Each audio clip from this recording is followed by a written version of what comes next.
Beneath this very simple wooden cross in Glasnevin Cemetery lies a victim of one of Dublin's most notorious murder mysteries of the 19th century. The infamous murder on Ireland's Eye, the mysterious death of Maria Kirwan on the 6th of September 1852.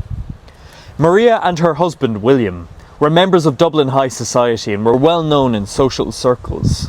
William was a struggling artist. Maria was well known for her striking good looks. Maria and her husband William often went on their holidays for many months at a time in exotic places such as Howth in County Dublin, and what's off the coast of Howth, of course, Ireland's Eye.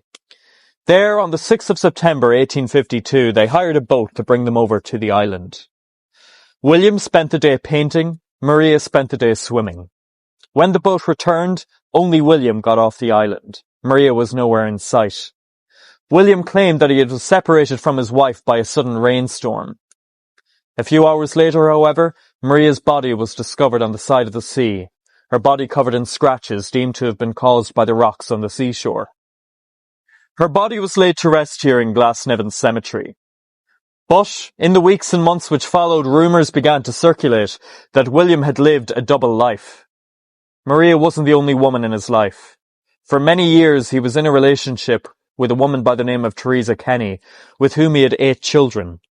He had no children with Maria, and so in the eyes of Victorian Dublin at the time, that was damning proof that William was responsible for Maria's death. Her body was exhumed from her grave in Glasnevin Cemetery. Evidence of foul play was discovered. It was reckoned that she had been strangled to death, and passers-by on the pier in Howth claimed that they heard deathly screams coming from the island on the night that Maria died. Ultimately, a trial took place, and in that trial, public interest was huge. People jammed into the courtroom to witness it. Isaac Butt, an MP, was the defendant for William. Ultimately, William was sentenced to death. Although, when a letter was written by various doctors saying that the injuries sustained by Maria were consistent with drowning to death, that was commuted to life imprisonment. Maria was once again laid to rest here in Glasnevin Cemetery. Ultimately, we'll never truly know what happened to her for certain.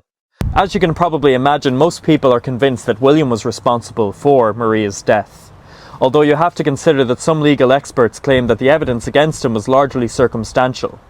The fact that he was in a relationship with another woman for so many years was seen as damning proof of his guilt in the eyes of Victorian moralists. We'll never ultimately know what happened to poor Maria Kirwan, but beneath the ground here lies the answer to one of Dublin's most enduring mysteries.